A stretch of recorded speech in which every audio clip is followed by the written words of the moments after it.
Bonsoir à tous, voici les principales informations du jour.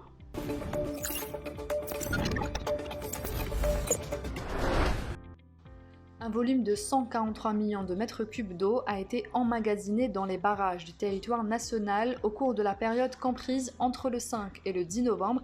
C'est ce qu'a indiqué dimanche le ministre des Ressources en eau et de la Sécurité hydrique, Karim Hasni.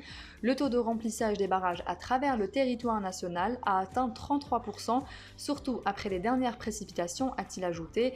Il a par ailleurs fait savoir que son département ministériel compte actuellement sur les eaux souterraines en attendant le lancement des stations de dessalement d'eau comme alternative aux barrages. La croissance économique de l'Algérie a atteint 6,4% au deuxième trimestre 2021 par rapport à la même période de l'année dernière, selon l'Office national des statistiques. Cette croissance soutenue est le résultat d'une forte reprise des activités économiques dans les secteurs des hydrocarbures, l'industrie, le bâtiment, travaux publics et hydrauliques, y compris les services et travaux publics pétroliers et les services marchands.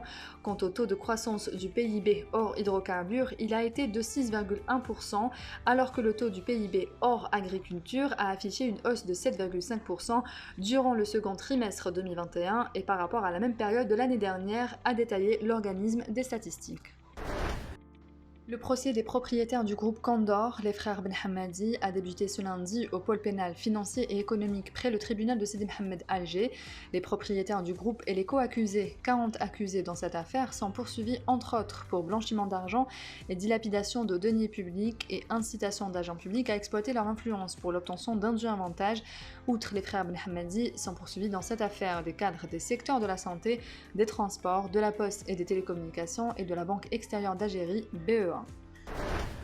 Le Conseil national du syndicat algérien des paramédicaux a entamé une grève de 2 jours à partir d'aujourd'hui, lundi 15 novembre, et demain, mardi 16 novembre. Seul moyen imposé par la tutelle pour faire aboutir ses revendications, a indiqué le SAP dans un communiqué. Le syndicat revendique un statut particulier avec l'ouverture des commissions de négociation bilatérales sérieuses, ainsi que la prime de la Covid-19 engagée par le président de la République Abdelmadjid Tebboune et le règlement de la 5e et 6e tranche. Le SAP réclame en outre le règlement de tous les conflits opposant l'administration avec la corporation paramédicale, appelant à mettre fin aux abus de pouvoir.